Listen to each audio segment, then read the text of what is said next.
What is up, YouTube? My Cowboys family here, bringing you guys the latest update on our very own Dallas Cowboys. And of course, as always, thank you so much for joining us here tonight. Take a second, hit like, subscribe, hit that notification bell, follow us anywhere and everywhere at My Cowboys Family, and of course, hop in the Discord. Link for that's in the description box down below. Yes, welcome back. After the unfortunate loss against the Niners on Sunday night, we're back at it here to give a quick recap of that disastrous game and then take a look at what's coming in the future. Of course, another things going on with our team, a little bit of Jerry Jones and Stephen Jones annoyances, and some of D's nuts from Trayvon Diggs to a reporter. But we'll talk about that and more here tonight on My Cowboys Family. It really should be every night should be a Cowboys quickie unless you guys make it rock. So. On that note, let's go to the people that make it go here on the nightly, the weekly, the monthly, yearly, and beyond, those that run the board. And that, well, right now it is currently one particular person for 3 weeks in a row, your sponsor of the week, Mr. John Luna. Yes, big shout out to the man, John Luna. Another, advantage in the raffle, so to speak, for him. Earning that weekly winning top sponsor of the week, award. So big shout out to him. 3 full weeks, basically a month, because one of them was 2 weeks. So basically a whole month of domination from Mr. John Luna for this month of October. And when we do our raffle next week or the week after or so for October, he's going to have a whole lot of entries. So big time shout out to Mr. John Luna. Appreciate you. He appreciates what we do here, the passion. So big shout out to him and thank you on that. And he's also the gifting king, the gifting champion. Last week, Chill Pill had that, but he doubled her up this week and took it over. So big shout out to John Luna, not just the sponsor of the week for 3 weeks, but also the king of the gifting membership board. But we also have 2 other boards to discuss. As you can see, Pat Pfeiffer is our Cash App queen. Took it down last week, beating out a slew of others in the Cash App side, whether it was James Herr or Jet Li or many others. Pat Pfeiffer outdid them all. She's the queen of the Cash App. Big shout outs to her. And King Knight, with the drop of the football season, a one-time drop last on Sunday, took over the stream boss. Big shout-out to King Knight 19. He's running things there. So on that note, leaders, this week, listen, we have Lost in Translation. I think they were the ones that jumped into the membership here in our last couple of days off. So he is currently the only one in first place. Navy Blue Crew, big shout-outs to him. He is currently the only person on the leaderboard. So he's currently, I guess, the sponsor of the week leader on that side. There is no Cash App drop yet, of course, our first stream of the week, so that's empty. And of course, King Knight, so it's a Cash App king, but no one has gifted the membership yet. So of course, the first stream of the week. So that, of course, another part of our kind of congratulatory awards and sections that we like to give back and shout out for those that do lead or win those boards. So big shout outs to everybody there, and extra big shout outs to those that drop the love here. And anyway, whether it's the YouTube side of things, the super chats, the thanks button, gifting memberships, but you can only gift memberships if you're in the membership. That's why Lost in Translation, much love to him and the Navy Blue crew. But on top of that, there's 4 other ways to help out the channel, kind of the After Dark, on our After Dark channels. Just not football, but on the After Dark channels, there's 4 ways. Just like on After Dark, you can do it here as well. 4 different ways to drop in the love outside of YouTube. You have, of course, the Cash App, money sign My Cowboys Family, the Venmo at My-Cowboys-Family, the regular PayPal link, and the Streamlabs link lets your comment show up on screen like a super chat would. Yeah, you know it. So, again, I appreciate everybody who drops in any of these ways. And by the way, I just want to shout out another different thing that's kind of starting up. And it just came up on an option today, so we just tried it. What the hell? Why not? But there is a goal for the stream or something like this. So I just did it with the basic goal they had set up. I think it's like 20 super chats or something like that. I think I might be able to move it down to 10. I was just giving it a trial run, but we do have, like, if we hit a certain goal, I don't even know what happens. But yeah, here on MCF, we shout out everybody out no matter what. So big shout outs to everybody who partakes in those $5 super chats or higher. And they go on the board here. I think we need 20 of them to hit the goal. Who knows how that works? I don't know. YouTube started something new. We're just going with it. So big shout outs to everybody on all these sections, these boards, and these goals met or whatever. Now, it's also always shouting out all our levels of membership. We have the Navy Blue Crew, the Silver Level 2, but then we have the Top Shelf, Star Level members, and Over Everything level members. And those in those levels will be entered in our monthly jersey raffle, in this case for October. And every star level member gets one raffle entry. Every over everything level member, and we have 2 of them in this month, will have 2 entries automatically. And then you get bonus entries, and that means anyone. You don't have to even be in the membership if you are one of our weekly winners. Like for instance, this sponsor of the week, like John Luna, he has 3 bonus entries, plus he's a star level member, so he actually has 4 entries here. Good chance to win another jersey for Mr. John Luna for the month of October. We'll see how that goes, but big shout outs to everybody who's in that, and extra big shout outs to those that are in the top shelf. All the membership levels, of course, navy blue and silver too, but of course the top shelf star and over everything level members. Let's shout them out on the nightly. Shout out to Skeptical Fan, Jetly44, LC, John Luna, and Over Everything, Sea Bass, and Chill Pill. Yes, the Over Everything crew right there. Big shout out to them. And let's shout out those that are in the house before we get it going with some news, info, and updates. Who's here? Talk some Cowboy football for a little bit. Oh, hello and hi to Pat Pfeiffer. Hell yeah. Pat's in the house. Love? The Cash App Queen. The Cash App Queen, yes. The freshly minted Cash App Queen. Much love to Pat Pfeiffer. We have James her in the house. What's up? Hey. Scott Zilla. Much love. Thanks for stopping by. Zilla. Azteca Aguilar 04. What's up with you? Hope you're having a great night. Yeah, Azteca. Jangly Echoes. Yeah, go Dodgers. It's been a pretty fun World Series so far. So. Well, it's over now. I don't know if you realize that, No, but I said it. yeah, it was a so far it's over. It was 4-1, and it was nice to see the Dodgers beat the Yankees. Win too much for me, but anyway. So Juan Carlos, hello and hi, much love to you. We have True Cowboys in the house always. Yeah. Here we go. Dana Berry Sports highlights. What's up? DB. Godless Manitoba, and happy Halloween to you. Yeah, it's officially Halloween.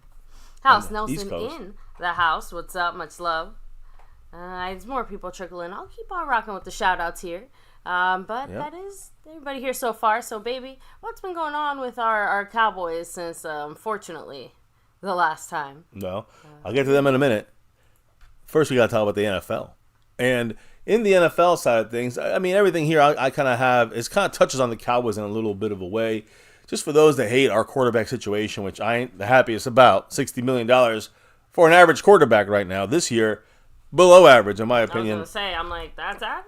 Usually he's top 10, without question. In my mind, scheme, offensive line, separation of receivers, and Dak Prescott himself. That's the issues here in this offense, and Dak is part of it. But just an idea of how hard it is to find a quarterback.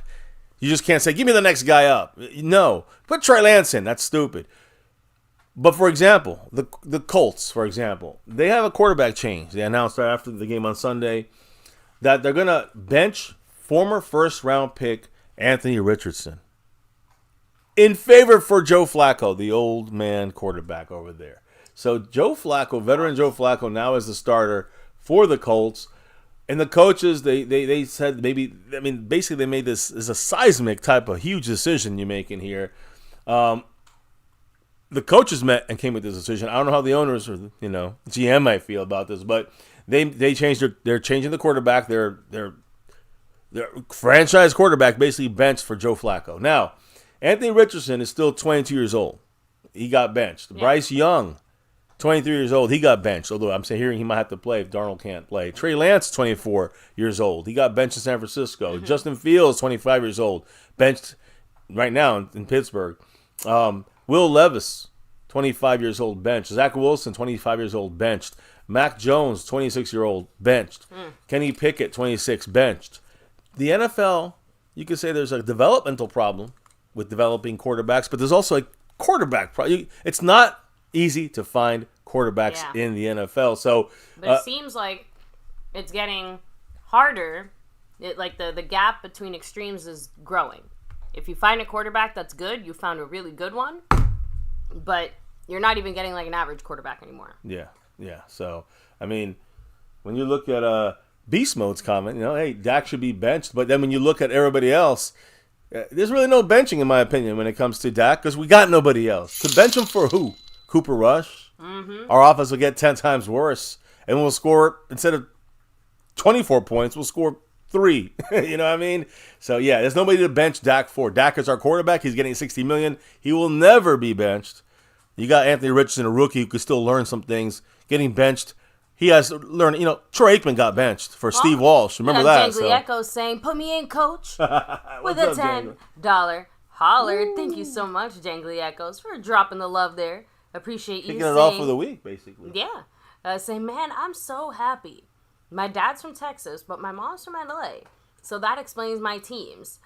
Giants fans hate the Dodgers, and Giants fans are Niner fans, so Giants and Niners are hurting today. Hell yeah. I mean, if you're looking at the, if you're looking at the... Must be a happy household right now. San Francisco. For the most part, originally Giant, the New York Giants, and then they went to San Francisco Giants. Yeah. So, yeah, everyone's a little pissy over there if you're a New York fan of when the Mets were knocked out. But, Brooklyn Dodgers, now the LA Dodgers, World Series champions. Congratulations, Jangly Echoes, to your Dodger team there.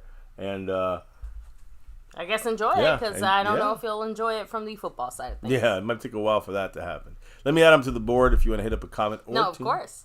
So, by the way, Beast Mode said, well, bench Jerry Jones. I wish. We've been trying. Since we started our channel here, we've been trying to say bench Jerry Jones. And since we've been, before the channel, I've been saying get Jerry Jones the fuck out of the GM, general manager position. He is a disaster. And he's the reason why we're in the place we're in now.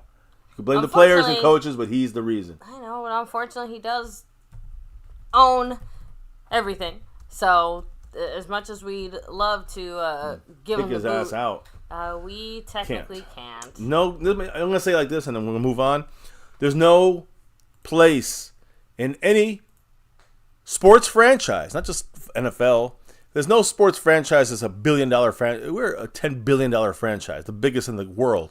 There's no sports franchise, the worst sports franchise. There's no sports franchise that has their general manager failing for 28 years and now currently 82 years old. There is no general manager in the NFL and the MLB and NBA, NHL, MLS. No fucking place, I don't think, in the world where there's an 82-year-old general manager who's failed for 28 straight years and has never gotten their team into basically the Final Four, into the conference championship round of the playoffs for 28 years. That's not a Dak Prescott, Tony Romo, and Bill Parcells, and it is over these last years, it's a Jerry Jones general manager problem, along with Stephen Jones helping out with his shit. Jangly Echoes currently in first place. That's right. On the overall board, jumping over Lost in Translation and on the Navy Blue Crew side of things. Sorry, I'm laughing because I think I said bench Rowdy. Yeah, I mean, ever since we made that Rowdy fucking mascot, the Cowboys haven't won shit. Literally, the year after we won our last Super Bowl is when Rowdy came to fruition. And he wears number 0, and we are a 0. Well, they want to give the number 0 away to one of our better players because Jerry Jones said Rowdy's got number 0. That's how dumb this fucking franchise is run by the Joneses, the disasters. Now, a lot of people said, why don't we go get ourselves, okay, we haven't made any moves in the offseason. We're not really making any moves now. But people are like, right now, almost trade deadline, November 5th, which is also voting day. But my point is, left tackles, hard to come by. We're having issues with Guyton right now as a rookie. We want to kind of keep Tyler Smith at guard. So, instead of the Cowboys going out there and making a trade and making a move, which we know we weren't going to do, the Vikings, they added a new left tackle. They just lost their starting left tackle, Christian Darrisaw. I mean, he's one of the best ones out there. He out for the year. All right. And they traded and acquired. There's a guy that a lot of people said the Cowboys should have gone after. The Jacksonville Jaguars left tackle Cam Robinson. So the Vikings made a trade with Jacksonville to acquire their starting left tackle. And basically it was draft pick compensation. The Vikings get left tackle Cam Robinson, starting now as their left tackle, and a conditional 2026 7th round pick that can go away. They can lose that based on playing time, and the Jaguars get a conditional 2026 5th round pick that can go up to a 4th rounder if he plays a lot. So if he plays a lot, basically the best that Jacksonville gets is a 4th rounder, and they don't lose a 7th rounder. But it's all worth it. The thing is, of course, they got to pay, Cam Robinson's contract. That's the other little hitch there, right? But they're willing to do it to stay alive. They got a good record. They don't want to lose the grip on anything. The Cowboys don't. Jerry Jones don't give a damn. We got the next guy up, and he's an undrafted fucking rookie that has a million question marks. That's how the Cowboys run it. Other teams, they say, no, let's go get a real player, and they go out there and get him. Now, here's an unfortunate thing. We're going to talk a lot about Trayvon Diggs today, but Trayvon Diggs' brother, Stephon Diggs, his older brother. It's a sad situation because last year, of course, Trayvon Diggs out for for basically week 3, he was out for the rest of the year with a torn ACL, and we never got to see him go up against his brother Stephon Diggs in Buffalo when we played them last year and we lost, unfortunately, close game. This year, Stephon Diggs gets traded to from Buffalo to Houston, the Texans, and we play the Texans in literally 3 weeks. This past weekend, Stephon Diggs went down with a knee injury on Sunday, tore his ACL, and is officially out for the season. So we will not get to see the Diggs brothers at it again ever yet in the NFL. In an NFL game. To be honest, that is actually a little bit sad. When we get to it in a little bit, Trayvon even mentions damn, that really sucks. Yeah. I was looking forward to being able to do that, and it sucks that it's an ACL that 2 years in a row basically put them in this situation. So, real quick, I don't know if you have a second so I can read this comment. Yeah. I just want to. I want to shout out because we're doing this for the first time, and so we had a $10 drop. It still only counts as one, but every drop that's 5 or more gets count. I'm looking at it. What they're doing is counts for the goal, and there is, I guess, a time limit on that. Doesn't really matter, but it's an hour and 6. When this stream ends, probably is when you can, when this goal thing ends. So we'll figure out something to do this maybe on a daily when we are here. Maybe we'll do something bigger or give away something if we hit the goal. But anyways, back to you, baby. This is the first time we're doing it. We're seeing that. That's why I want to kind of take a look at it. Of course. So, but no, Zach Luna basically said Jerry is a GM, but he does the FIFA games, the Pepsi sponsors, the rodeos, and all that shit. Yep. He's not a real general manager. Nope. The Cowboys are a marketing team that plays football on the side. Exactly.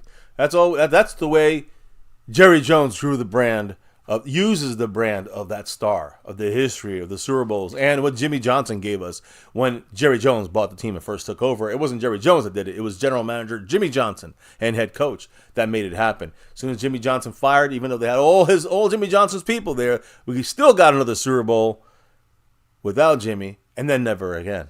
So anyways, there you go. Now, we talk about some of these moves in the NFL. How about a move that happened to one of our guys?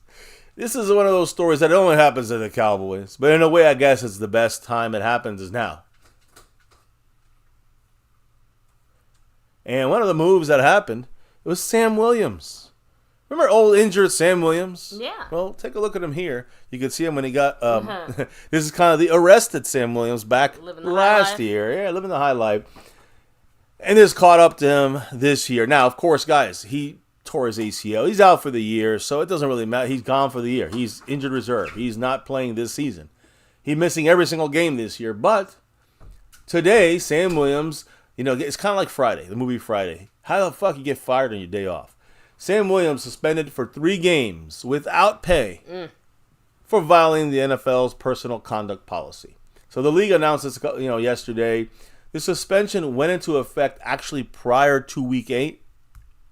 I don't know why we heard about it after the game. But basically right before Week 8's game against the Niners, which you can see we lost 30-24. Before this game, Sam Williams was already suspended. It was already officially done. It just wasn't really announced until after the game. So he's already missed 1 game on suspension. Okay. So, after Week 10, he can come back. Of course, he's still out for the year. So this is only about basically money. Basically, the NFL is going to collect their, his 3 paychecks, and and that's his punishment. He's not missing any games. Already for a guy who's, in a contract year, right? Is he? I don't think so. Or is he going to be next year? Yeah. So the point is that he's still that's not a good situation to be in. Obviously, is all I'm trying to say. Every year so we expect Sam. I'm just saying, Sam Williams can't really quote unquote afford to lose. Even those 3 games while he's recovering. Right. Well, again, luckily, as a Cowboy fan, too bad, so sad for him. He fucked up. He has to pay the consequences. So I don't really care. I agree. And he's on his rookie contract, so it's not going to be like a big loss of money. It's still going to be big enough. The point is, this is about his getting punishment for violating the league conduct policy, and that's the way they do it. Now, you're going to say what happened. Again, here's the thing. The suspension went into effect prior to Week 8. Which means he's eligible for reinstatement on November 11th following the Cowboys' Week 10 game against the Eagles. He suffered the season-ending knee injury, of course, this training camp. So my point is, I don't really care The poor guy needs money. Yeah. I don't care about that. The problem, the good thing is that I don't want to. Well, the bad thing is I don't want him missing games that we need him in. But this year he's not in any games because he's out for the year. So the fact that they're suspending him this year is perfect. I don't give a shit. That's fine. Next year, I know you're saying it's tough on him. Who cares? Next year is the last chance. So like next year, if he lost 3 games, still losing the money. Yeah. And he's losing the games. This year he's lost all the games this year. So the suspension doesn't bother me at all. I mean, it bothers me because he's an idiot, but it don't bother me as far as, he's losing time on the field, or we need him, or how can he do this to us, It is what it is. John Luna in the house, our sponsor of the week for basically a whole month here, 3 weeks in a row. I should say 3 wins in a row, which actually equals a whole month. John Luna, the man, Mr. October. Should we call him Reggie Jackson? Much love to John Luna in the house, dropping that $10 holler. Our gifting champion as well, by the way, took over that spot this week. What did the man say with his $10 holler, tied in first place with Jangly Echoes? Can't stay long. Just stopping by to say hi to MCF and everyone in the chat. Hell yeah, brother. Thank you. Appreciate you. I know. We just talked about Stephon Diggs, man. Your receiver went down. We wanted Trayvon versus Stephon Diggs. When we played you guys in a couple of weeks. But always much love to John Luna. Appreciate you, brother, and thank you for stopping by here. I'll put you up on that board in a 2-way tie in first place currently above there. So, I just wanted to say, baby, for me, I don't know if anybody has anything on Sam Williams, but I don't mind it. I don't want him getting suspended, but I'm glad he's suspended. Said he needs to go back to selling oil. Well, yeah. I mean, the thing is, whatever he does, whatever he's doing, I don't care, selling oil, driving around. Again, you got to remember why he got in trouble. This suspension comes from an incident in August of 2023, beginning of last year, when he was arrested for possession of a controlled substance, weed, and for unlawful carrying of a firearm after being pulled over in Frisco. Now, the rest of the country is like, what? For weed? But also, of course, the unlawful carrying of a firearm, you put that with any kind of drugs. In Texas, it's illegal still, so it becomes a bigger deal, and then that's why he got suspended 3 games for that. Now, weed might become legal in the state of Texas and federally, depending who's president. And so, again, if that happens, then this will never be an issue again. Now, him having a gun is a whole different thing. He has a gun and alcohol, he still gets suspended. Yeah, remember, the bigger issue there wasn't he got caught with weed, although obviously that's still technically illegal. It's you got caught with weed and a freaking gun you weren't supposed to have in whatever capacity you had it in. So, but thank you again, Mr. Luna. Thank you for the little flyby drop of love. So, what's up, Rolando Rodriguez? Much love. Zach Luna said, just blow it up and remodel. Cowboys are doing a soft rebuild. Only benefit is we're getting $100 million in the cap after the season. So we better draft well.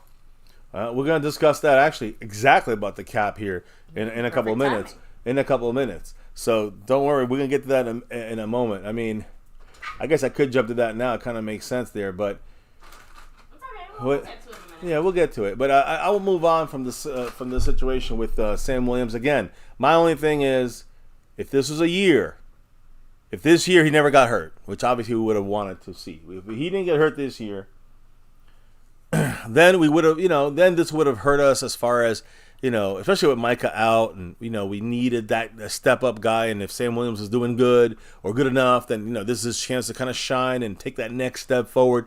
That's what we're missing with him not playing this year. And what we would have been missing, hey, we need now, he stepped up the last 2 weeks or 3 weeks for MICAH. We need him this week. He might have to step in for MICAH again, and then, boom, out for 3 games. That would hurt the momentum we had with him there. Luckily, and it sucks that he's out for the year. Luckily, we don't have to worry about that this season because he's missing the entire year. So this suspension doesn't make him miss any games. This suspension just makes him pay three paychecks, which is whatever. Hopefully this teaches them not to fuck around like this. I don't want him becoming Randy Gregory on this team. That's the last thing we need on our team. So, the suspension comes from the weed combined with the unlawful carrying of a weapon in the state of Texas. He's an idiot for doing it. That's the law. That's the rules. Yeah, but like you said, at least the timing of it works out from the Cowboys side of things. Exactly. Now, Mr. Seabass in the house. Seabass repping it here with us. Appreciate you, brother. Mr. Over Everything. You got Miss Over Everything. Chill Pill, Mr. Over Everything. That's right. Yeah, Seabass. So now, as we move on and off of, Mr. unlawful gun and weed smoking in Texas, Sam Williams. Again, we don't lose. He only loses 3 paychecks. We don't lose them because he's out for the year already. So we've lost him already. But let me just really quickly go to our upcoming schedule, because we do, of course, out of the bye, we lost to the Niners. You see the score underneath there. Now we get the Falcons, and you see the rest of that schedule coming up there. At home against the Eagles and the Texans. Out on the road against Washington. Quick turnaround on Thanksgiving there against the Giants, the Bengals at home as well. And then I want to take us down to that Bengal game there, which is Monday night, December 9th, at 8:15 Eastern, 7:15 Central. Here's the thing that's weird. The Cowboys and Bengals, they're going to have an alternate Simpsons broadcast, which is going to have Homer Simpson on Dallas's side. So this is really weird, I know, coming out of left field, but It was announced this week. It's a Cowboy-Bengal game there on December 9th.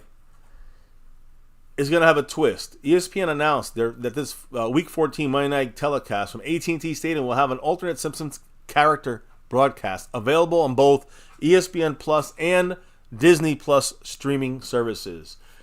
Just so you guys know, it's worth noting that the town of Springfield, which is where The Simpsons takes place, also has their very own football team called the Adams. And again, we know that America's team has a nationwide fan base. Actually, in season 2 of The Simpsons, all the way back then, it was established that Homer Simpson is a Dallas Cowboy fan. Of course. Dope! So, yeah, that's I just wanted to throw that in there. So, anyways, they're going to have Homer on the Cowboy side line or whatever you want to call it. We're watching the regular football game. I don't really care about that stuff. And I'm just letting you guys know it does involve the Cowboys, and it is a strange thing you probably never heard anywhere else. Yeah, I agree. So, you'll hear it on MCF. You always hear the new shit on MCF here on My Cowboys Family. So, we know the situation that went down after the game about the Trayvon Diggs situation. Now, I don't know if you want to explain it, or we have our short up there. You already seen it. But Trayvon Diggs kind of walked out of the locker room. After he went in the locker room, walked out of the locker room, and I'm going to tell you the reason why. Because he checked his fucking phone and saw a tweet or a post about he wasn't giving his full effort on a play where Kittle From almost... a Cowboys reporter, let's be clear. Yeah, Mike Leslie, Cowboy reporter. But it's almost like it was like... I mean, I wouldn't really put the full blame on him. It just basically was questioning his effort since the last couple of weeks. He's kind of been olaying on tackles. But Trayvon Diggs was covering his guy down the field. Then he turned around and kind of shoved the player half-assed out of bounds. He was ready to go out of bounds. I think it was Kittle. The point was he wasn't like trying to avoid a tackle. He wasn't trying to avoid a hit. And he wasn't trying to, I don't think he was playing, lackadaisical or anything like that. I think it was just more like he was out of coverage where he was covering somebody else. And when he turned around, he saw that Kittle was running down the field. Then he turned towards him and went after him. But Micah Parsons, of course, on the BR podcast, the Bleacher Report podcast, Micah and Trayvon Diggs were both talking about being covered by the media. And I just did not like Trayvon Diggs' comment. At the end of this little back and forth about the media, Micah asked Trayvon, hey, should we bring in one of our media to the podcast? And Trayvon Diggs says, yeah, let's do that. So they want to bring in the media so they can kind of give him a little rebuttal of their own medicine. I just think this is a stupid thing to go this direction for Micah and for Trayvon Diggs. Now, again, the other thing that bothered me, it really bothered me, especially what Trayvon Diggs said, and I'm not trying to pick on him, but on the Micah Parsons podcast the following day, he said that these, our own local Dallas reporters, they should be protecting us. I know they got to do the journalist job, but at the end of the day, they should be on our side and protect us. That is pussy. What is wrong? That's the problem with this soft-ass team. And it comes from the top. Because Jerry don't want certain questions asked of him. And he'll fire you.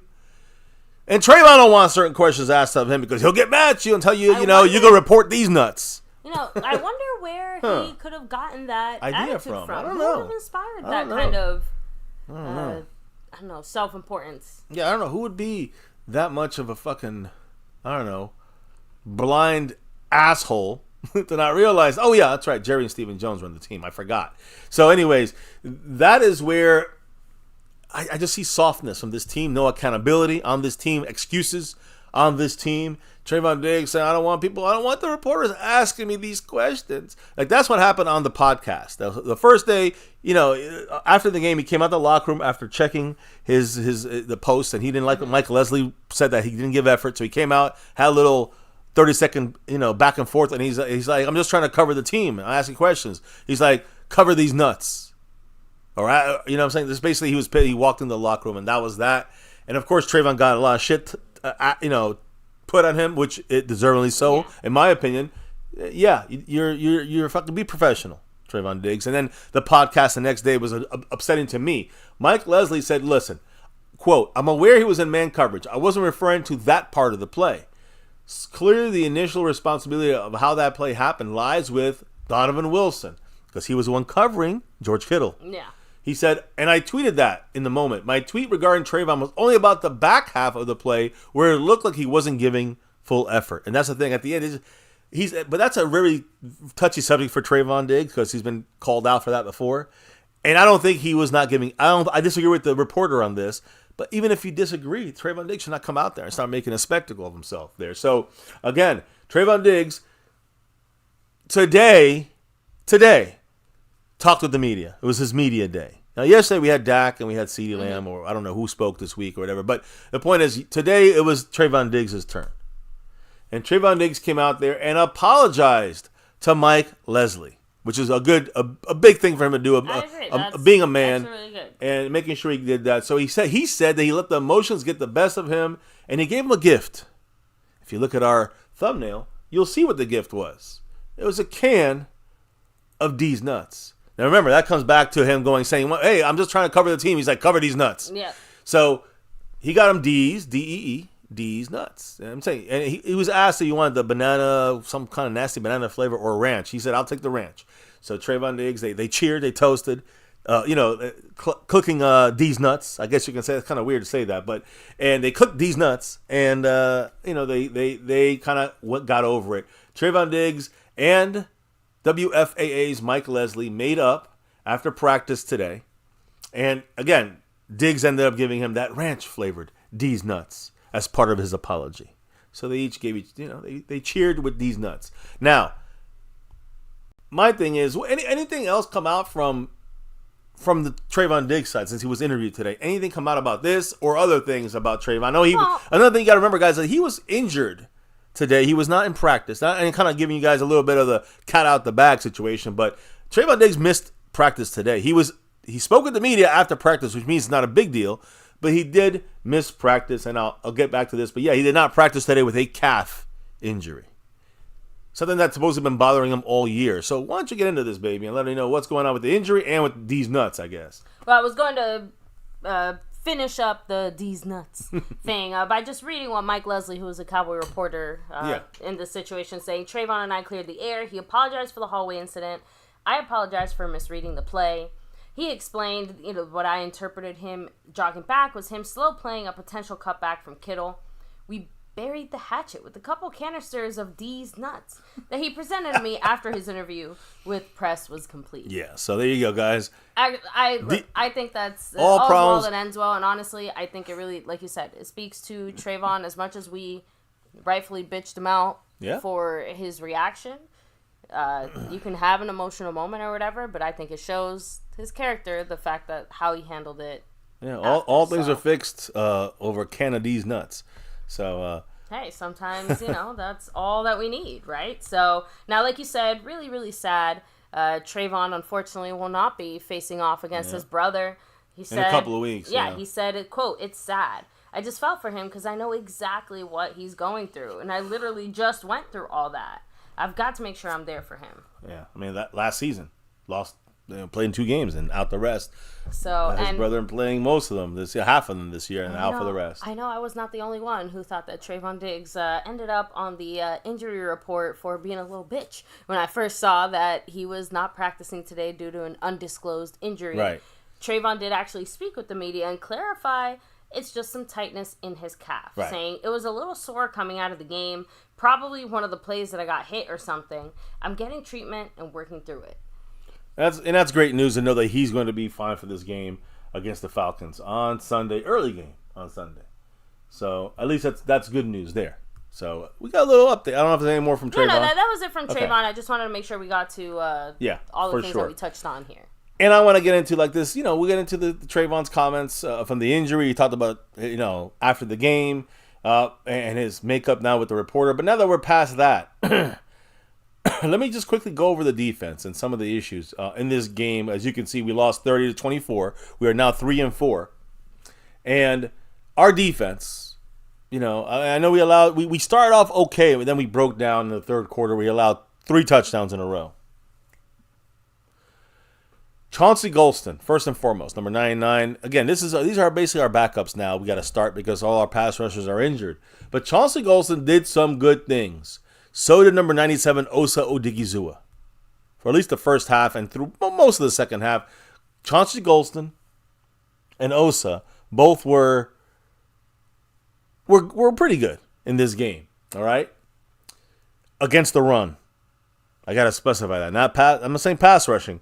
Against the running game, which is going to be important this week because the Falcons like to run. So against the run, Chauncey Golston and Osa Odigizua both handled their business against the run. Mm-hmm. But the rest of the Cowboys' defensive line struggled in a big way against the run. And so that's why this week it's going to be important. And we're going to talk about the injuries. We don't have DeMarcus Lawrence back, but we need him back. And, of course, Micah Parsons in a big way. Now, let me just give you some other names on this defensive front. Mm-hmm. Tyrus Wheat, Linville Joseph, Mozzie Smith, and KJ Henry. All 4 of these guys, part of our rotation inside and outside, they registered a 0% pass rush win rate. Those 4 guys you just heard me read out, and again, Linville Joseph, Mozzie are inside. Mm-hmm. Tyrus Wheat and KJ Henry are outside guys. 0% pass rush wins. I have to be honest. 0. I didn't even think that was. I know possible. It's technically possible, but I didn't think it was actually possible. Oh, and let me throw in there Carl Lawson. Carl Lawson, number 55, who is our starter right now. He's off. He finished with a 5% pass rush win rate. Another 4 guys with 0. When 5 of your 8 defensive linemen finish with a 5%. One guy, and the other 4 0. When 5 of your 8 guys finish with a 5% pass rush win rate or less, you're never going to get pressure, and your opponent is going to just thrash you.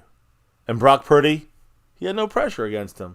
He easily got even with half the team missing for them, they still were able to pick us apart, specifically in the third quarter. So again, no pass rush, no pressure. Easy pickings against our Cowboys. And when you look at our cornerbacks, listen, good news is coming that Deron Bland may be back here. We'll talk about that in a minute. But for the Niners game, of course, no Bland. And Trayvon Diggs, people were criticizing him. We talked about that. But you look at the safeties. Remember we talked about how the safeties right now are not maybe not doing that great. Maybe they're replaceable. Maybe the Wanye Thomas and Marquise Bell. I actually saw a comment here in the chat saying, what is going on with our safeties? Yeah, so let me tell you. Cowboy safeties right now, they graded out on PFF with Donovan Wilson grading out as the 65th best safety and Malik Hooker as the 68th best safety. We have the 65th. These 2 guys were like top 20 last year. Yeah. Now they're top 60. I mean, great progress. Sarcasm, obviously, I'm just saying, that's a pretty big regression. Yeah, that's the progress thing was a joke. Yeah, in case I'm it wasn't making sure clear. Some people might not be clear about that. So I'm just saying, right now, the 65th and the 68th best safeties are starters right now, and that's that's disgraceful. So and remember, those stats are measured from guys that have a certain amount of snaps already. Right, minimum snap count. There's a threshold you have to meet. But just an example, Dan Quinn did a great job covering up a lot of the Cowboy deficiencies. Like at safety. And again, look at the Washington Commanders, how much they've improved with Cowboy backups and Cowboy unsigned guys and castaways. And Dan Quinn's using them right. He gets them, uses them right, and gets a better defense out of them. He covers up the weaknesses on defenses. Mm-hmm. And he covered up our weaknesses on defense. Some of them, most of them. Yeah. And now we're seeing the weakness exposed. And it's funny to me because Zimmer is a defensive backs coach originally, and he can't fix these weaknesses in the back end. So I don't know. when you look at Zimmer, Zimmer's defense at the Cowboys ranks second last in points allowed per game. Wonderful. We're the 31st most points allowed in the NFL. Dan Quinn and the Commanders, their defense, they rank 10th best in points allowed per game. I know a lot of that's also who you playing. I got it, but it's a big disparaging. I feel like it holds some weight just because, as much as I hate to bring it back to this, but the first half of that San Francisco game, our defense actually held its own in a significant way. So it's the potential is there. The even with all our injuries and everything else going on, it isn't without, or it's still within the realm of possibility for Zimmer to do something. But yeah, I hear you, and that's like the I thing. said, that was just the first half. Yeah. So we know how the second half went. Especially again, they scored 3 points in the fourth quarter, but they scored 21 points in the third, and we scored 0. So that was that. It went from 10-6 to start the third, and the third ended us being down 27-10. So now when we go to the offensive side, all right, like we started rolling in the second half, and I would say into the end of the third quarter, we started rolling a little bit. Still made dumb mistakes that cost us drives, and a lot of those were on Dak Prescott. So when I look at our offense. And we'll get to McCarthy, and the situation with him is going to be an issue for the rest of the year. McCarthy, I know he spoke a little bit, I think, but Dak Prescott, he had again not a very good game. Dak Prescott, who by the way that's one way of putting it. Yeah, he makes nearly $882,000 per quarter, so he makes like almost $2 million in a game per game. Brock Purdy makes. I got paid $2 million to suck that bad. No offense. Well, $882,000 per quarter. Just to give you an idea, he makes $882,000 per quarter. Okay. Dak Prescott. Brock Purdy earns $985,000 this year.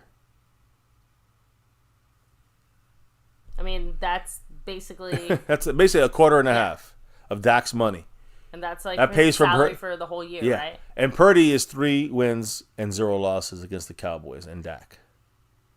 That's not even touching on everything else that Purdy has done and achieved a little bit more than Dak has. In the playoffs as a team, yes. Not as a statistics, but as a team, yes. Yeah. 24/7 Cowboy in the house, dropping that 5 on it. The $5 holler on that board. What did 24/7 have to say? He said, "Hi, Cowboys fam. Who's Jerry going to fire first since he won't fire himself? What are we going to do with the halter top Zeke?" Thank you so much, 24/7 Cowboy. As far as firing first, I could easily see McCarthy making some kind of internal coach firing first. Like maybe Zimmer gets the boot, maybe Schottenheimer does. You get what I'm trying to say? I don't think it's going to be Jerry's firing McCarthy. I think it's more of a McCarthy fires someone to try to save his own ass type of thing. So, but, if Jerry was going to fire someone, you're right. He's not firing himself. So, hip hip hooray. But anyway, thank you so much, 24/7 Cowboy. What was the other question? The other part of it? No, he just said, who's Jerry going to fire first since he won't fire himself? Oh, what are we going to do with halter top Zeke? Well, I'll let you answer that one, baby. That's Jerry's guy right there. Zeke is going to be he's going to play sparingly. He's going to play, 10, 20 snaps in a game and, maybe have 3 or 4 carries or whatever it may be. It's not going to be much from old Zeke, and he's old. Zeke is he's not efficient. He's one of the worst running backs in the league right now as far as per carry. So, yeah, we're kind of we have nothing we can do about it. We're going to have Zeke and Dalvin Cook. I don't know what's going to Dalvin Cook. You play around too long, someone's going to take him off our roster, off the practice squad. So I'm still waiting to see what the Cowboys do. But, we got Deuce Vaughn just taking up a roster spot right now, doing nothing. We got, Rico Dowdle got, sick. People were making comments about his dreads, that he grew them out in like 3 weeks or something. How is that possible? The pictures that are going by were from last year. So just to quell any kind of fucking this conspiracy talks, Rico Dowdle, although was sick or whatever it may be yesterday, we don't know how, or for the game, we don't know how sick he was. But Yeah, it had nothing to do with his hair growth or some kind of conspiracy theory thing there. So, anyways, look, when it comes to getting fired, there's obvious. I kind of understand what you're saying, maybe about firing, letting McCarthy basically kill off somebody. Like McCarthy will probably kill somebody off before like Jerry just like up and fire McCarthy. But just like Wade Phillips got the axe, and they had Jason Garrett waiting to take over. There's nobody waiting to take over in this situation, so it'd make it a lot more difficult. Not in the same way. No, the Joneses wanted Garrett taking over. Joneses don't know who the fuck they want taking over now. So it probably will be someone like a Schottenheimer. I don't think Zimmer will be a guy that'll be gone, but I think Schottenheimer could be gone, and then to buffer the McCarthy firing until the end of the season. So, anyways, that's my 2 cents there. But big shout outs to you, brother. Thank you, 24/7 Cowboy, and yeah, on that board, tied for third place right now. Mm-hmm. Now, even though we're yelling up Dak and we're saying Dak had a horrible game, you look at it, most of it. I think he had 8 interceptions this year so far. 8 or 9. Yeah, out of his 8 interceptions or 9 interceptions, more than half are his fault. Unlike previous years, when you can obviously see the receiver ran the wrong route. The play was poorly. There was no time. There was either no time for Dak or there was no one open for Dak, and so with no prep. Some of them were dumb mistakes from Dak in the past, but every quarterback makes dumb mistakes here and there.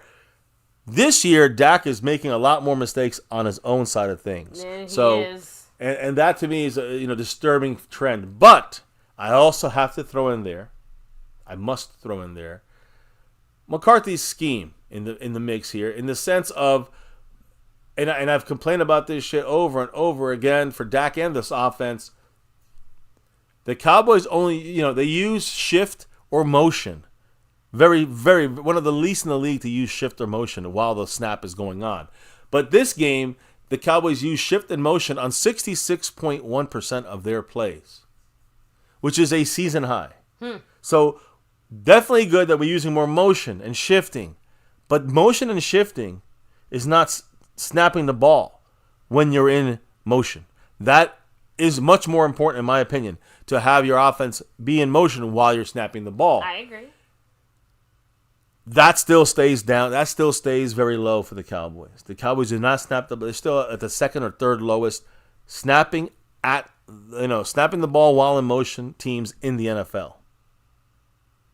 One of the worst. So even though we are season high at just going motion and shifting, we still not shifting or going in motion while we're not snapping the ball while we are in motion, which is a bigger key in my opinion. Like I said, it's that distinction has to be made because, like I said, we've been sitting here bitching about, hey, we want to see more motion, and of course now, okay, here's your motion, here you go. Well, you can see why it's not as effective. You can see why we're not seeing the impact that I think we were hoping for or expecting from it. Partially is the way that we're enacting it, basically. Right, and so we have motion. It tells Dak if it's a zone or a man or whatever coverage it may be, but you're not snapping the ball at the point of motion while you're in motion. If you do that, you're keeping the defense one step behind you. It might actually help with separation and tight window throws. You might not have as many of those for Dak. So that part's on the McCarthy side of things, in my humble opinion. So McCarthy putting the game plan together for Dak Prescott, and when you look at the Cowboys offense versus the Niners, Dak Prescott in the air to CeeDee Lamb. CeeDee Lamb had an unbelievably great game. He was the number one receiver in Week 8 in the NFL, yardage wise. He had 13 catches for 146 yards. But here's the problem, though. 13 catches, 146. The rest of the Cowboy team, 31 touches, whether running the ball or catching the ball. 31 touches for a total of 153 yards. The rest of the team, with almost 20 more, with 18 more touches, only were able to get 7 more yards than CeeDee Lamb. What the hell's going on? So Dak's hitting CD. CD's making it work. They even missed a couple times on miscommunication, but they were pretty much flowing throughout this game. And Dak and CD get 146 yards, but the rest of the team, whether running or throwing, 153 yards combined with 18 more chances. That's a failure across the board by the offense, but by Mike McCarthy, by everybody. The running game picked up 3 first downs on 19 run attempts. 3. That's it. Just 3 first downs. And the Cowboys still, I don't think they have an actual 15-yard run by a running back this year, so far this season, which is beyond despicable. No, it was not despicable. It was the man Skeptical fan from that star level shouting out his monthly message. What did the man say? This team seems like it's trending backwards in every way possible. It does. I mean, the only other way it could, quote-unquote, trend backwards is if guys were expecting to come back, like Micah and them. Trend backwards more, you mean? Not coming, coming back from injury. You know what I mean? The only way it gets worse is if those guys that are expected to come back from injury end up not being delayed even more and or not coming back at all. Yeah, I agree. That's the only way this somehow can continue to get worse from what we know. There's one thing we gotta know with Skeptical fan. We always been this way from the beginning of our streams. Always gotta stay skeptical with this fucking team. You always gotta stay skeptical. Much love to Skeptical fan. Thank you for your monthly message. Yes, appreciate the love. Yes. Now I will continue on our running portion here. Finish on the offense, the run and blocking side of things. There were 2 running backs in Week 8 who did not face a single stacked box with at least minimum of 10 carries. Now Rico did face stacked boxes, so it wasn't him. You know who did not face a stacked box at all against San Francisco? Ezekiel Elliott. The guy used to scare everybody into stacking the box. Not one stacked box. With a minimum of 10, carries.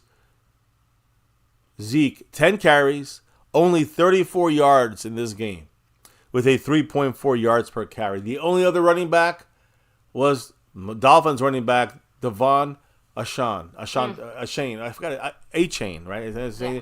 10 carries. He had 97 yards, though, with those 10 carries. And 9.7 yards per carry with no stacked box. So you guys understand what I'm saying here? Yeah. Both these running backs, Zeke and A-Chain, both they never faced with 10. At least they both had 10 carries. Yeah. They both did not face a stacked box once. Zeke, without a stacked box, got 3.4 yards per carry. I mean, they don't. It's almost a career low. That's what I'm trying to say. They don't need to stack the Dolphins. We're stopping ourselves. The Dolphins with A-Chain, without a stacked box on all 10 carries, had almost 100 yards. That's how you make a team pay when you don't stack the box. Cowboys couldn't make anybody pay. With Zeke, you can't make anybody pay when you don't stack the box. And with no Rico Dowdle, probably would have helped us with Rico in there. We didn't use Dalvin Cook, in my opinion, enough. So, unfortunately, this is our running game is non-existent, and we're not doing anything to help it. Let's be honest. Today or yesterday, Rico Dowdle said he is no longer sick. And if he had to play today, he'd play. Or yesterday, he would have played. For those of you guys who are kind of wondering what exactly was going on, he said he had the flu, but he had chills. He had a really high fever. So he wasn't just making it up on Sunday when he didn't play. Yeah, and it wasn't like the Cowboys were purposely trying to find a way to bench him. To not, since they want to use Dalvin Cook. There was no conspiracy theories. But either way, he said he's okay now, and he could have played if it was, this was asked of him on Tuesday. So basically it just happened to hit at the exact worst time for him to get the flu and get sick like this. That's the running back update. Now, what about offensive linemen? And I want to basically stay with, I'll say the rookies. How about that? We'll go with the rookies. And I'll throw them up on the screen here, the numbers and all that stuff. But here's the thing about the rookies here on our offensive line. Tyler Guyton finished with a 73.7 PFF grade among all offensive tackles. That was the 10th best for Week 8. So he definitely did well starting at left tackle. That was what I was saying to you guys, that I was hoping that he would be able to hold it down against Leonard Floyd. He had a couple against Bosa, but mainly Leonard Floyd. And he was able to do the job, which is great news. At least that's a little bit of good news there. His performance against the Niners was probably his best grade of the season. Again, against a very, very good Leonard Floyd. 5 sacks this year. I think he had a 6th one in this game, if I'm not mistaken. But the point is here, maybe things are starting to click for number 60 at left tackle for Tyler Guyton. And it will get better as the season goes on and the years go on in his career. So, that's one of our rookies. The other rookie, how about number 56? Mr. Beebe over here, right? Cooper Beebe. When you look at all the centers for Week 8, he had a 77.3 grade, which is 5th best for this week. So he was rated as the 5th best center this week. In the run game, he had a 74.9 run block grade. That's 6th best among centers. In the pass blocking side, an 80.4 pass blocking grade. That is 5th best amongst all centers last week, and he only allowed 1 pressure in this game. He also, this rookie, another Cowboy rookie, number 56, our center, finished with his best grade of the season so far. So both rookies, number 60, Tyler Guyton, left tackle, number 56, Cooper Beebe at center, both had their best game of the season overall against, I would say, a pretty tough defensive line of the San Francisco 49ers. So you got to give it up to the rookies. They at least did a pretty decent job overall. You don't expect them to be perfect, but they did a pretty damn good job there. So kudos to those rookies. And if we could keep that going, that would be the trenches. That'll be what we need to keep it rolling here for us. Now, look, I talked about this game already, the defense and the offense. But I did want to quickly stay with the offense for a second on 2 guys specifically, and you had brought it up, and I think someone in the chat brought it up. But Dak Prescott, the contract situation with him, CeeDee Lamb, the contract situation with him, the money that's going to be on the cap. Listen to this, because some people are confused about this stuff. The Cowboys have 3 voidable years at the end of Dak Prescott's and CeeDee Lamb's deals.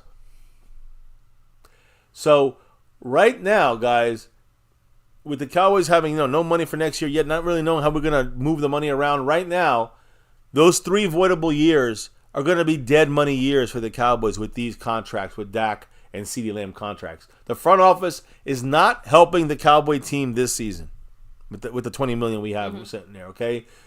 What the Cowboys' plan is, in my opinion, and you don't get mad at me now, get mad at the fucking clown show.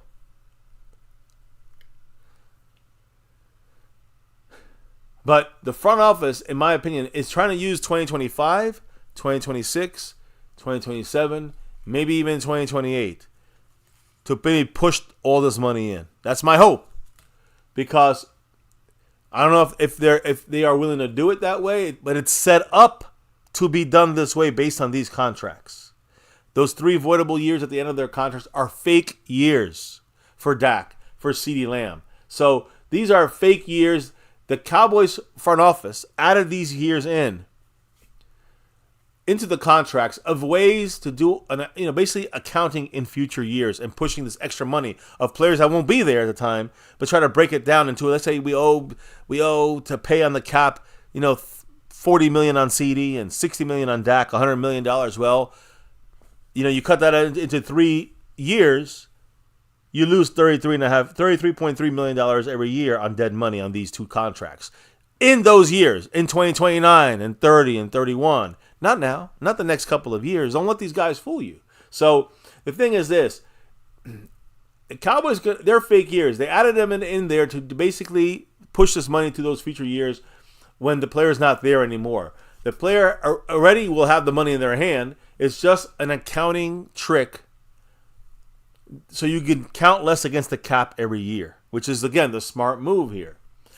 If you do that, if you move the money forward, all right, right now, you'll see if you move the money forward, Dak is going to be owed $90 million in his final year. But that's what happens when you push the money all the way down. Yeah, we got $90 million, but split over 3 years of dead money. So the plan, I think, is to go hard and maybe push back some money into this team in 2025. A soft rebuild type of thing. A lot of high draft picks this year. We have 11 picks. So maybe play it out, get some high draft picks, use that money you're going to have opened up next year.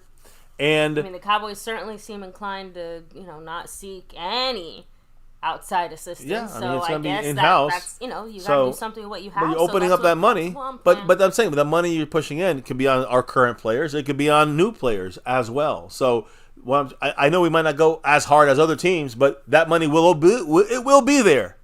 If we just sit there and keep it rolling forward, we're going to pay off these contracts when these players aren't there, and we're going to lose now and we're going to lose then. It's such a dumb move. So the Cowboys got to use this money right now. You got these contracts done. You got Trayvon Diggs, Dak, and CeeDee Lamb, and you're going to have maybe MICAH. I don't know who else we're going to have. But they're pushing this money for after 2028. That's when we'll have to be paying the piper. So the point I'm trying to say is that in 2029, you're going to be taking a huge cap hit. Mm-hmm. We know it's going to be a year we're going to have to take a hit, and we're going to just make do with rookies and other low expense guys in free agency. But we're doing that now, and we have the ability to do more. So just so you guys understand, the Cowboys' 2024 cap space right now is at $20.5 million. Next year's cap space at $29 million. If you do a very simple restructure on Dak's contract, a simple restructure on CeeDee's contract, easily, this is pushing a button. This has nothing to do with Dak or CeeDee. If the Cowboys say, boom, we're going to do the automatic restructure, you get $58 million on top from just both Dak and CeeDee. So now you got yourself, you got almost $90 million. You have maybe $85 million open on the cap for next year if you want. If you also want to, you can restructure Terrence Steele's contract. That's $9 million. Okay. You can also do a post-June 1st cut if you wanted to and open up $14 million if you wanted to. If you do these things, if you can't sign Micah Parsons and they say you can't sign him because of the money, it's a lie. Because the Cowboys will have next year if they wanted to, with 3 easy moves, rolling over the money this year, that's part of it, right? The money we already have open next year is $30 million plus another $20 million. That's $50 million. When you do the restructures on Dak and CeeDee Lamb, that's $58 million. And Terrence Steele is anywhere between $9 and $14 million. That's it. You do these things, you know how much money you have open? Between $110 and $120 million. Oh, so not enough to actually do anything with, right? Obviously, my point is, yes, Jerry wants to sit. I'm just saying that, these are the types of claims that, are pretty easily invalidated once you do a little bit of the math here. Like, the Joneses can choose not to, use some of that money in certain ways, and that's fine. But don't sit there and let them lie to you. Don't fall for it. They say that, we can't because our hands are tied. Listen, they say they can't sign Micah because they don't want to sign Micah. If they say they don't want to, they can't sign Derrick Henry because they don't want to sign Derrick Henry. This past offseason, for example, that is it's not any other. It's not because the players are greedy or it's because they don't want to sign these guys because they're offering them $1 million and they can get $21 million anywhere else. So it's the Joneses lying to you. Easily we do this every year. Last year, we were saying this about this year. We can open up $80 million, no problem.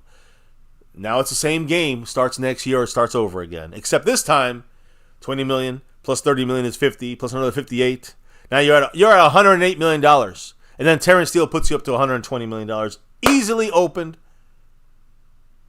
And on top of that, whatever, you can sign some of your own guys. You can sign a couple other guys from other teams that maybe are worth something. And you still got your contracts locked up outside of Micah Parsons, which if you want to, you can sign Micah with this contract, with this situation.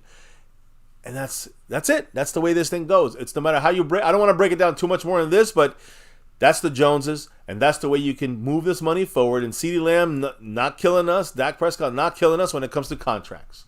We'll have to pay these contracts out in 2029. 1 year. What are we going to do between now and then? Just lose? Not make any moves? That's up to the Joneses, not to Dak, not CeeDee, not anybody in this fucking thing. Micah. It's not up to them. It's up to Jerry Jones, Stephen Jones, and their fucking Mongoloidian fucking front office. Because they don't know what the fuck they're doing most of the time, as you can tell. Now, we'll see if they can salvage anything. Now, let's get some good news in the mix. Again, I don't know if there's anybody, you haven't really, but I don't know if anybody said anything about these contracts, but I know you said your piece. Any contracts out there, but we got some important news to talk about Well, Popeye here. Peach said, yeah, but won't that money just be used for MICAH? Well, that's what I'm saying. If you have even if you use her, Micah's going to get paid next year like $20-something million or whatever it may be, like 50-year option. So that's already counting towards that $30 million open. So now, if you have to pay Micah an extra $15 million a year or whatever it may be, yeah, he's going to take up, instead of taking up $45 million, $35 million or whatever it may be, he's going to take up $15 extra million on the contract. But that's not going to work that way. Because when you do that contract, guess how much he'll be hitting the cap for next year? He'll be hitting that cap for probably around $12 million, $8 million next year as we move the money forward again. But I will say one thing, guys. Don't get mad about this. Do not count on the Cowboys signing Micah to a long-term deal. I have a feeling that we're just going to, between the 5th-year option and the franchise tag, we're going to get the most out of Micah, and then we're going to move on from Micah. Yep. I've been saying this for a couple of years, a year and a half, that do not be surprised if we use up Micah in his best years right now, and by the time he's time to get that big cash-in situation, we either 5th-year option him as a linebacker, and you get him real cheap, and he can't do anything about it, and that's it. And then you just keep doing that, if you want to a second time, and by then we're in year 7 or 8 of Micah. He's not going to be the same Micah that he was 2 years ago, and definitely not. Now he's already lost a little bit. So I expect the Cowboys not to sign Micah to a long-term deal. They'd be like signing Zeke to a 10-year deal. I just don't see that happening right now with the way things are going. So good statement. But yeah, Micah Parsons, he could be a guy that's, I always say, if you want to get anything out of him, you make them the Herschel Walker trade. And you do that. You try to pull in some draft picks and some players in that way for Micah.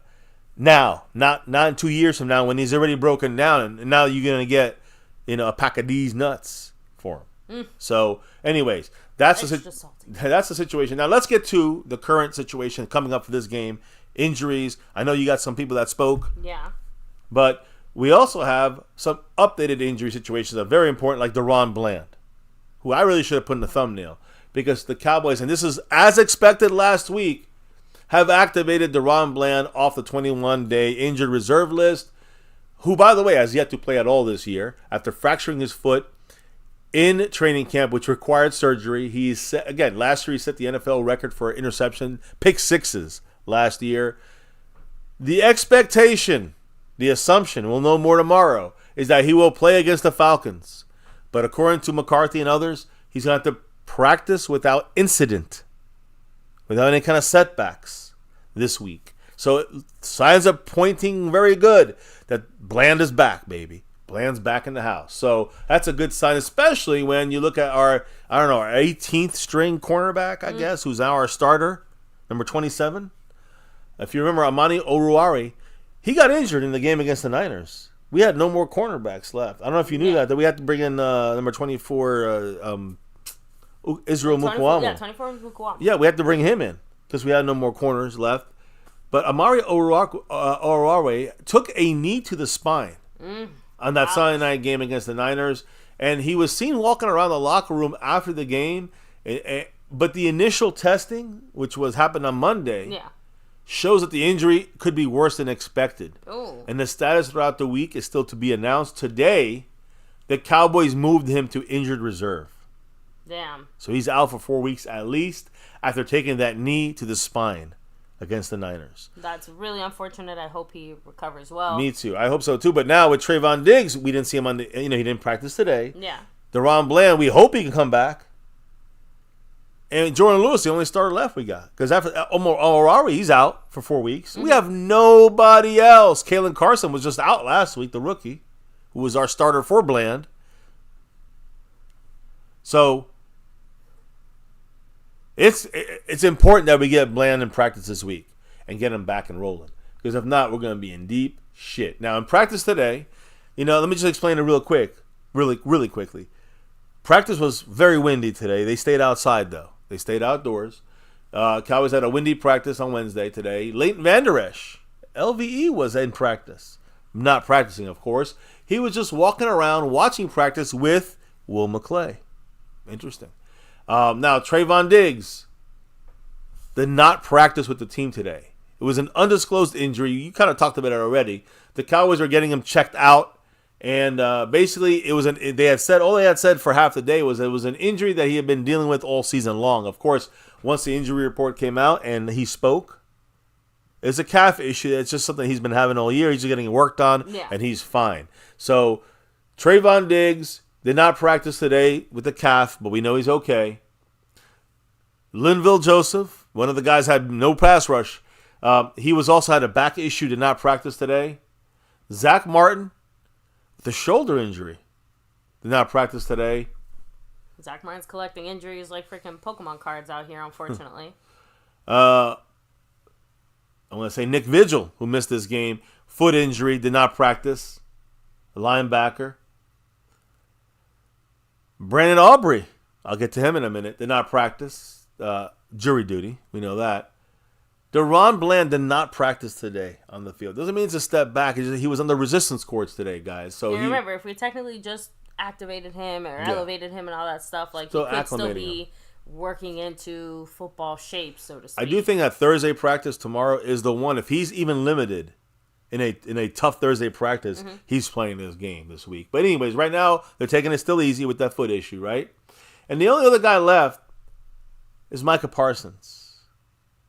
And I don't know if McCarthy had spoken about that, but I'm pretty sure that Micah Parsons, it's still not even sure he's going to play this week against the Falcons with that high ankle sprain. So he did not practice either. So those are the 6 guys. Wait, 1, 2, 3, 4, 5, 6, 7. 7 guys did not practice in practice today. And, of course, DaRon Bland sounds like he's going to be okay. We got to really see how Thursday goes. If he's limited, that's good news. Now, limited for this practice, Eric Kendricks, who did play last game, thank goodness. Shoulder injury, he was limited in this Wednesday practice, which is probably a good sign he's going to be good to go to play. And then you have a bunch of full guys in practice. Kalen Carson with the shoulder, which is great news. Hopefully we get him back. And Jordan Phillips, who's just returned to practice along with DaRon Bland. But Jordan Phillips still in a 21-day window. So Jordan Phillips with the wrist injury still has not been activated. And the Cowboys will probably hold off on activating him for as long as possible. Because once we activate him, we got to cut someone. So we'll see what happens there. They might have to cut him. I don't know. But Micah out. DaRon Bland out. Trayvon Diggs out. And Zach Martin out. We know the reasons why. Most of these guys not a big deal. But I think right now the biggest guy that can miss this game is Micah Parsons. Even over DaRon Bland. So that's obviously going to be a It sucks because, again, I mean, we mentioned this last time. At this point, you could just put him on short-term IR. Yeah, you could have put him on 4 weeks and had that open spot. Something else out, maybe. Yeah, we could have an open spot on our roster right now. But, nope. Cowboys, we were on weeks 5 and 6 on him being out. Now, on our injury report, there was a guy who, again, jury duty the whole last week and today. This is kicker Brandon Aubrey. Guess what? First and foremost, I want to say this update on Brandon Aubrey. This might make you think a little bit, but he just went to Athletes First, agency, and hired agent Todd France. Do you know who Todd France is? That's isn't that Dax? Yep. He recently negotiated Dak's record-setting contract. So now with Brandon Aubrey, having that historic run across 2 seasons, maybe he's looking for a new deal in this offseason. Hey, you never know. I mean, the fact that he hired a guy who's going to go after the big money. Expect to see, a big contract for kicker Brandon Aubrey coming soon to the Cowboys near you here. He deserves it. Yeah, well, I mean, he's got one great year, right? Well, he's got to continue it. I think, after you get him the contract, all of a sudden he starts shanking them, and we just give this guy like $5 million a year. That would be... I still think we need a little bit more time. I feel like when it comes to Aubrey, you can... He's our player of the year. Don't mean that he deserves... I know, but maybe you can have some kind of balance where, again, you can pay him a lot or give him a slightly higher salary, but maybe some of that is maybe more incentive based or some kind of, you know what I mean? Like, I know, some kind of happy balance I think can be reached. When you're dealing with, well, it happens to be Dak's agent, but when you deal with Todd France, the problem is he's going to demand, like you see in the chat right now, Seabass saying he's going to want that coup money, that Yep. young Hui coup, or he's going to want that Butker bag. And yeah, he's going to want beyond the Butker bag. So you're looking at like $18 million in 4 years. That's the kind of deal you're looking at right now. You might see a $20 million deal for 4 years. $5 million a year for a kicker. You might just see that shit. That's more than Zeke. And it's worth it too. Just saying. But I'm just giving you an idea, guys, on what you're going to see the Cowboys have to spend some money on if you want to keep this kicker. And then he gets an agent on his team that's a guy who's going to get you the most for your for your roster for your position. Oh, well, then that means he's going to get a lot of money from the Cowboys if the Cowboys keep him, which they will. So I do want to give an update though. On top of the agent change, which is definitely this offseason, we're going to be looking for him, probably trying to get the bag, but. The jury that he is currently serving on, this afternoon was deliberating over a sentence for the defendant, and they did find him guilty on one of the 2 charges. The hope is that the case will end this past afternoon, and his responsibilities will be fulfilled for his jury duty. And then later on this evening, there was an update on this, guys.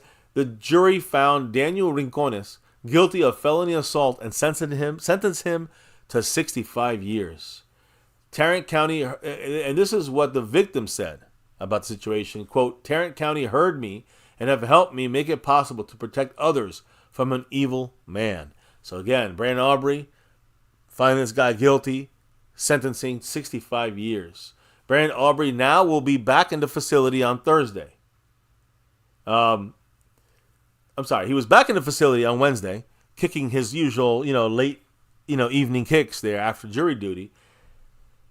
And he's right now he was not in practice. He was out of practice, but tomorrow he'll be a full participant in practice on Thursday. His jury duty responsibilities have been fulfilled after handing down today's sentence in Tarrant County's 297th District Court. So there you go. There's the Brandon Aubrey jury duty story. Finally done. Now, before I get to the Falcons' quick preview, what's next, baby? I know you have a whole bunch of people that spoke. So I think it's your turn. Take over the mic and let them hear you on the ones and twos. So Dak Prescott, after that horrific performance against the Niners, spoke after the game saying, me personally, I'm frustrated. Frustrated with myself and my play, and I imagine the rest of the guys are, not getting a win and sitting at 3-4. But I can definitely tell you, no one is shaken or given up. Frustration is very high, but it's a long season and a lot is still ahead of us. Frustrated is the best way I can put it because I've got to make the plays, period. And Dak's, I don't care really hearing about what he has to do. The point is that the guy, gotta be better, and he knows he's not there. And yeah, I appreciate that he's not making kind of like excuses or saying, oh, but this. Like, he just said, I've got to make the throws, pressure or not, and I'm capable of doing it, so I've got to do it. Yeah, well, that's great. Do it or, we lost a lot of money in the next 4 years. So, very unfortunate. And Dak said it, I don't have to be perfect, but I damn sure can't be having these many turnovers. No doubt. Especially most of those turnovers this year are on him. I've made a clear case when it's not. This year, it's on him. And you can see the scheme and some other things making it more difficult for him, but he still made some bad decisions, some bad throws. He also went into some detail and admitted that the first turnover he had, he needs to remember like a few things like taking the sack would have been better there. But he said the second one was as bonehead of an interception as I feel like I've had. Trying to make a play and too much confidence in myself in that moment right there. Obviously, should have just thrown it away. Wish I would have put a little bit more heat on it and it would have been complete to CD or out of bounds. The thing was with him, again, he made a mistake. And if you watch the play, the safety undercut Turpin and then cut in front of CeeDee Lamb because Dak did not throw the ball when he should have, at the point when he should have. He's not anticipating still. That's it. This guy's had years to do this. Dak's had years to get better, and he's still hesitating. Maybe it's a scheme. Maybe he don't feel comfortable with the receivers. Maybe it's because he didn't have CeeDee Lamb there connecting with him even though they practice at the house, at Dak's field or whatever. That's the second interception. The Dak kind of just flubbed it. The first one, he was getting hit. He got hit in the waist by Bosa as he was throwing it. He underthrew it. It was an easy pick by the safety. And I'm not mistaken, I think both interceptions in that first half were safeties that picked them off. I've been the same guy. But the point is, Dak was getting hit on one of them.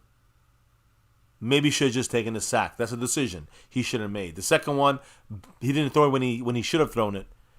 And it ended up being a horrible ball on top of that. Easy pick by the Niners. So just giving away chances to score points and giving them chances to score points. Giving the Niners. So Dak really fucked up bad. Yeah, so even McCarthy, agreed with Dak as far as some of the play calling there on that one of those interceptions, saying the spot wasn't clean. I called it too early. We've got to throw the ball away there. So, no.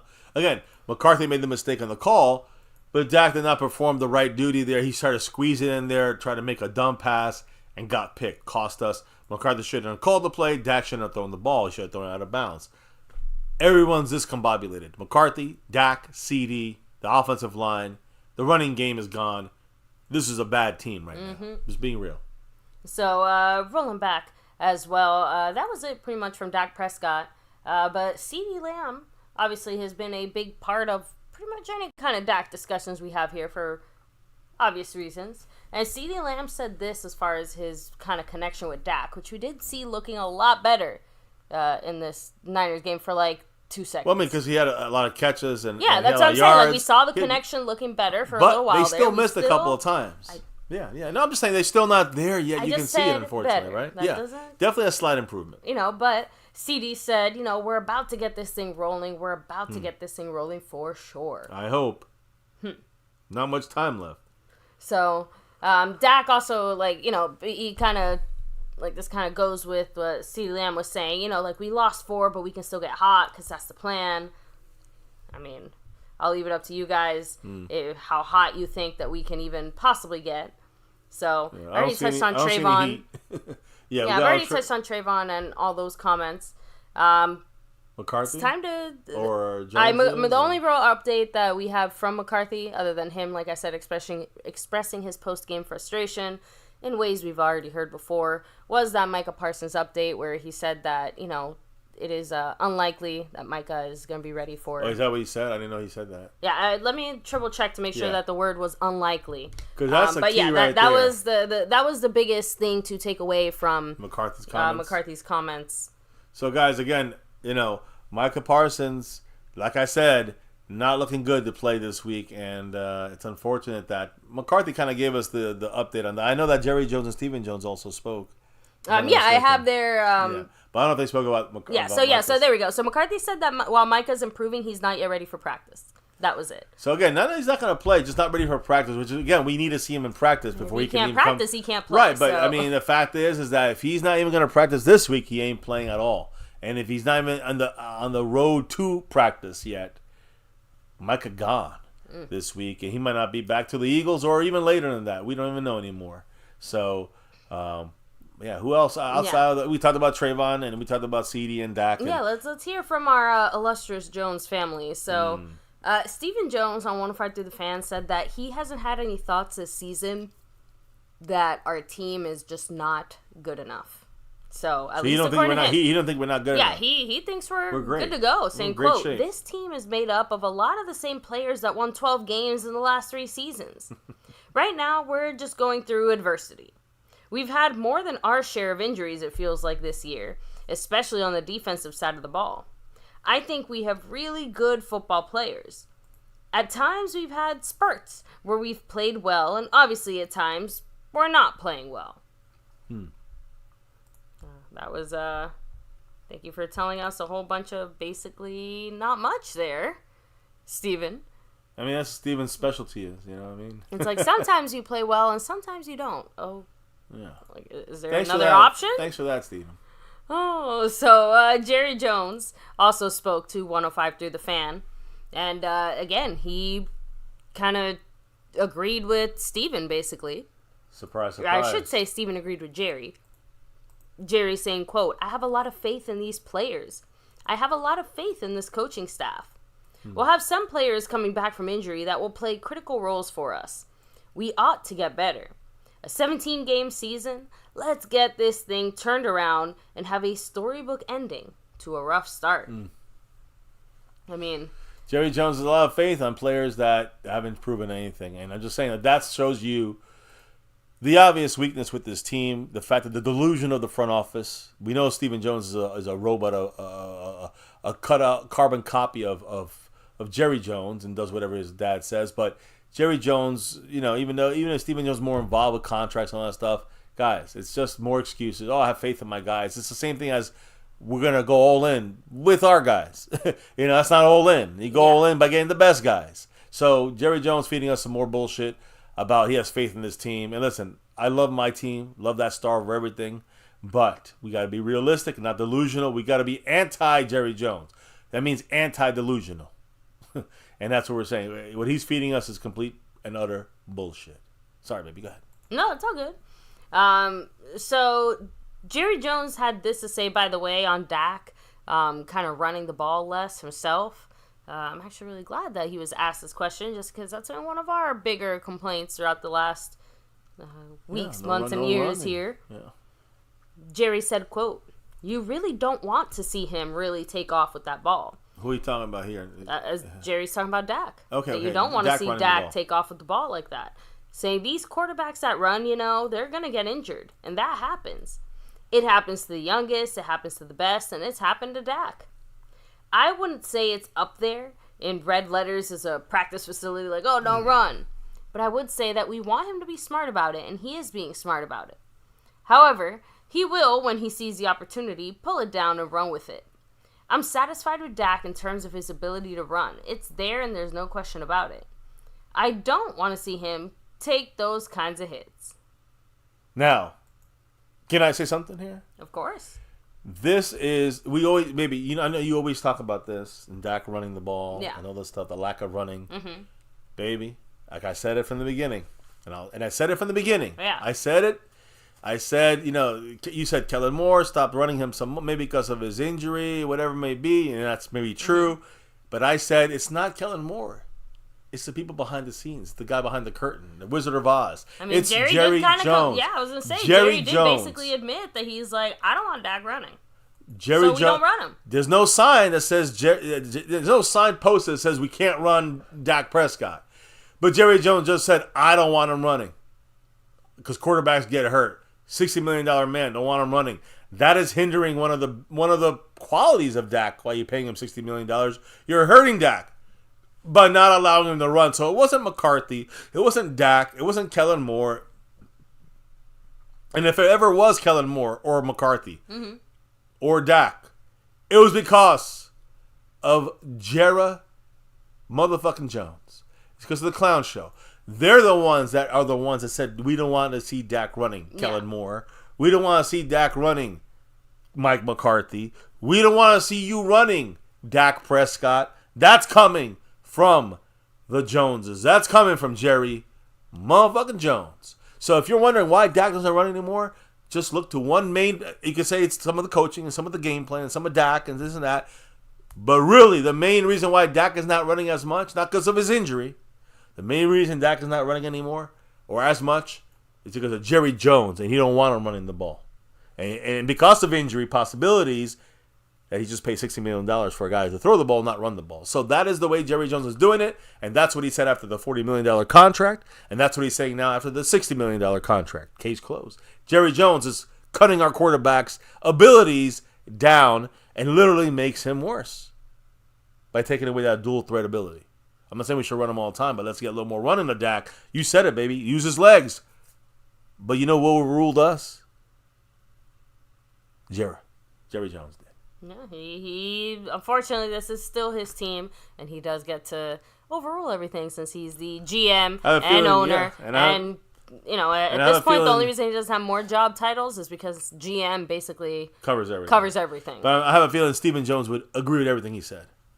So. I think that as long as Jerry is alive and still here, Steven will never go against or in any other direction power. other than, yes, whatever my dad says. So we'll have to see what happens afterwards. It looks like our goal ran out. But we got 3 in there. So, hey, next time we'll try to... I'll play with it and see if we get our goal down to like a more reasonable, number for our next stream here on Friday or Saturday. But good, baby, because we're almost done, I think. Yeah. And we're going to get to the Falcons. A real quick Falcons pre-preview. Yeah, my final comments here actually from our coaches. Okay. I have a little blurb from Fossil and Schottenheimer each. Right. Fossil was actually really disappointed because he kind of thought that this San Francisco game was going to end in a necessary game-winning field goal situation. I said, Brandon Aubrey, come on. So he said, I just thought fate would have had it, that it would have come down to a game tying or a game winner, and we could point to the work that he's put in on his own as being a factor in that. But it didn't work out that way. I was proud of him for handling that week. And he's talking about Brandon Aubrey with the jury duty. I want to say one thing. Remember my score prediction was? Do you remember what it was? I'm just curious if you remember. What was it? No, I don't. Like 24 something. Yeah. I said the Cowboys would have 24 points. How many would the Cowboys have? How many points did we have? Did we end up with 24? Yeah, we ended up with 24. And I said that it would be 24-23, last second Brandon Aubrey field goal, kind of like what Fossil said. But they would have had 23 points. What did they end up getting? 30. Yeah, an extra. They basically got that. All I was wrong with is the Niners scored the extra touchdown in this game. Very good point. Just throwing it out there. But I said, Fossil and I must be in the same mindset because I was thinking Aubrey wins it. We're down 22-24 in the last second, bang, knocks it through. 70-yarder, and we win 24-23. But yeah. Or I was saying it was 23-22, and we kicked the field goal to win it. I think that's what Fossil was envisioning as well. So, and real quick, Brian Schottenheimer, as far as Dak's interceptions these last few games, he said you can't dwell on them. You've got to go play the game, and we trust Dak. Dak is going to make way more good decisions than bad, and we think and feel very strongly that Dak will get out of this, and we will be out of this. You have to do that to be as good as we can be. And I'm not a big fan of Schottenheimer, but if we don't get out of that, then we're done. You know what I'm saying? Obviously, if we keep throwing picks, then we're done. Yeah, so, and then the final thing I figured I would end it on, just because I think it pretty much sums up business as usual with the trade deadline right around the corner. Stephen Jones basically just confirmed business as usual. We're not going to do any moves. So no trades coming our way, guys, as expected. Yeah. He said, of course, if the right deal pops up, we'll look at it. But let me guess, he threw in their due diligence somewhere. Yes. So yeah, that's why I said I office. just figured I'd save it for a little parting shot. Well, as we part, let's make sure we end it with the Falcons. And listen, we're done with the Niners. Fuck the Niners. I'll be taking that score down. When we come back here on Friday night, Fan Friday, or Saturday, I guess Fan Saturday. But either way, when we come back here for our next stream, we will be breaking down. We won't talk about this game no more. All of it's going to be on, the injury report, and that kind of stuff. Who's going to be playing and not playing from both teams. And, of course, the matchups, the keys to victory against the Falcons. That's coming up on Friday or Saturday. So, got to hit subscribe, got to hit notification bell to all videos. Now, let me finish up this one and give you a little preview of the Falcons. Some people are already doing previews. I like to wait till I know everything that's going on with the Falcons. But let's start off with, how about their logo? Right there. Fuck the fucking Falcons. The Falcons, as some of us call them, lovingly. But I will say this, fuck the Washington Commanders. You know why? It's embarrassing because all they care about are the Cowboys. They won their game against the Bears and Hail Mary, and they were leaving their stadium. You know what they were saying? In D.C., in their stadium, they were chanting, "We want Dallas." Doom, doom, doom, doom, doom. Now, a couple years ago, they did the same thing, and Jaron Curse was making fun of them because we whipped their ass and went to Washington. So, we want Dallas. I think it's going to be a slightly different. Listen, it kind of bulletin board material. So, yeah, it's coming in 3 weeks, 4 weeks to go, a month or so, right? Right before Thanksgiving, the weekend before Thanksgiving, it's Commander time. So, hey, I'll be ready. It's in Washington, and they want Dallas. But again, should we be honored? Because Commanders, the leaders of the NFC East right now, with the Eagles right behind them and us way behind them, and the Giants right behind us, Commanders, all they care about are the Dallas Cowboys. We want. Oh, you're gonna get Dallas. You might be surprised, Dan Quinn. You might be. We know you guys too. Now, let's focus on the Falcons. I mean, the Atlanta Falcons. A loss on Sunday. We're at 3-4 right now. A loss on Sunday would drop us to 3-5 on the season. Let me just explain something how big this is. Mm-hmm. There are only 35 teams in NFL history, including the 2018, if you remember our 2018 Dallas Cowboys, who have had 3 or fewer wins throughout their first 8 games of the season and then ended up making the playoffs. In the NFL history, guys, only 35 teams have gone 3 wins in 8 games and able to make the playoffs. And again, if you go back to 2018, you remember that's when we had a receiver by committee? Yeah. And we ended up getting Amari Cooper in a trade, and then it changed our season. And we got to the divisional round and lost close game to the Rams, almost making it to the conference championship. So yeah, unfortunately, it sounds like our front office has made it relatively clear that is very unlikely to be in our cards. You just said it. Stephen Jones said we ain't making no moves. So probably not making no moves, guys. But again, just want to make sure it's clear. If we lose this game and we're 3-5 after 8 games played, only 35 teams have made the playoffs. Only one of ours in 2018 have made the playoffs at 3-5 going forward. So very difficult. And that's why I keep stressing to everybody. And when you ask me with the Cowboys, how good do you think we're making the playoffs? The Cowboys are not a playoff team. We are not a playoff team with the injuries, with whatever, with the scheme, coaches, whatever. We're not a playoff team. In terms of literal possibilities, though, the stats show there's a huge difference in going 3-5 after 8 games and 4-4 after 8 games. 4-4, chances to make the playoffs like quadruple, even if it's still 4-4. So this game against the Falcons is a preview here. Fucking important, guys. Could be the season. Not that many people already even care. Yeah. But this could be the season. We get 2 home games after this, tough ones against Philly and the Texans, on the road against the Commanders.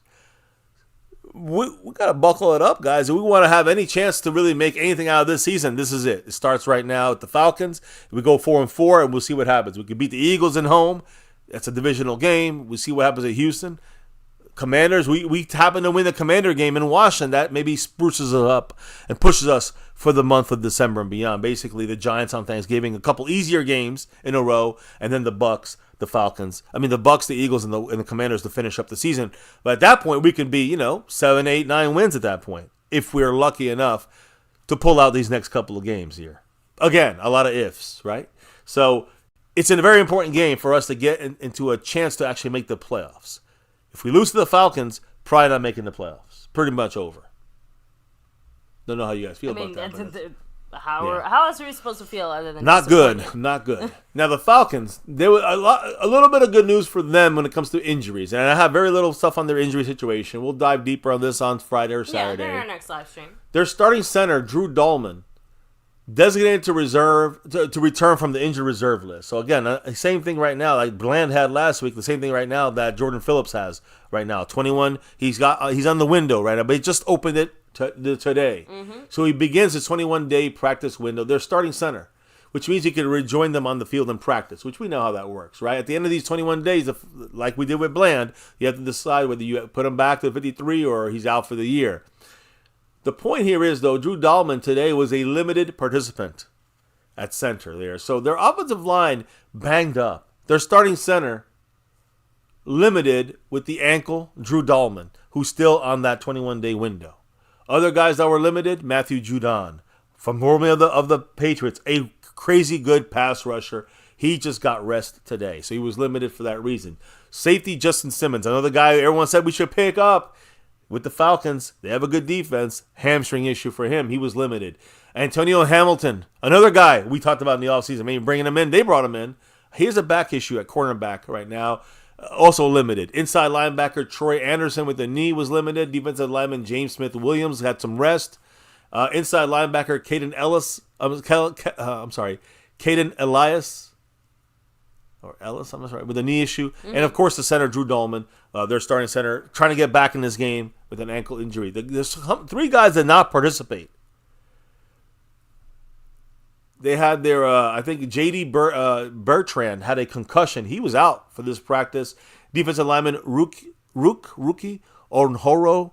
He also had an ankle injury, was out for this practice. But here's the big one. Starting guard Chris Lindstrom with a knee issue did not practice. So you got a guy who's maybe not going to get back at center, their starting center, and you have their guard who has not practiced with a knee issue. That's something to watch for Atlanta going forward this week. You know, on Friday or Saturday, we'll talk about both sides' injuries, but their starting center and their starting guard could miss this game. And if they do, that's get ready for some matchups and some keys to victory regarding this interior offensive line of the Falcons. So we need to somehow find a way to get in there. Now, the last piece of information I want to throw at you, the last piece of information, pretty simple, just general stuff, like Dak Prescott, for example. He has a tight window throw percentage of 22.5%. That's the highest in the NFL. He's been having to throw into tight windows more than any quarterback in the NFL. Yeah, I know we touched on it in one of the earlier weeks and stuff like that, but our receivers are just not getting any separation. Yeah, and again, he's the only qualifying quarterback that's above throwing the ball in tight windows of 20% of the time or more. Every other qualifying quarterback is throwing in the tight windows less than 20%. Dak's the only one over 20%, which means why is his life being made harder? Scheme, time for the from the line of scrimmage for plays to develop, and what about receiver separation? Right on tight window throws when targeting Jalen Tolbert, you see him on our cover here on our thumbnail. When he's targeting him on tight window throws, Jalen Tolbert is 7 of 12. Very good numbers there for 127 yards and 1 touchdown on tight window throws. So Dak is fantastic with Jalen Tolbert on tight window throws. So again, when Dak Prescott targets literally anyone other than Jalen Tolbert, he drops to 11 completions out of 47 passes for only 10 more yards than Tolbert. 137 yards and 2 interceptions. I mean, think about this. Tolbert, 7 for 12, 127 yards and a touchdown in tight window throws. Everyone else, 11-47 for Dak, 137 yards and 2 interceptions. If you got to go tight window throw, you want Dak to throw it to number 1, Tolbert. The Cowboys defense, let's flip it over real quick. The Cowboy defense, 14% quick pressure rate, and which is right now only 21st in the NFL. We're getting no pass rush, especially quick pass rush, nothing. Last year with the same number, the same pressure rate. This year we're at 14%. Last year 24.2%. I mean, of course, that's MICAH and DeMarcus Lawrence not being there as part of it too. But man, we are not getting to the quarterback at all. Currently, the Cowboy defense has an average of time to pressure. To pressure the quarterback, the Cowboys get to the quarterback on an average of 2.9 seconds. That is the second longest in the NFL.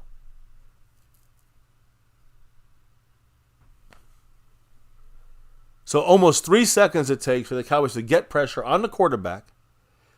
That is 31st, and that's 31st or second worst in the NFL.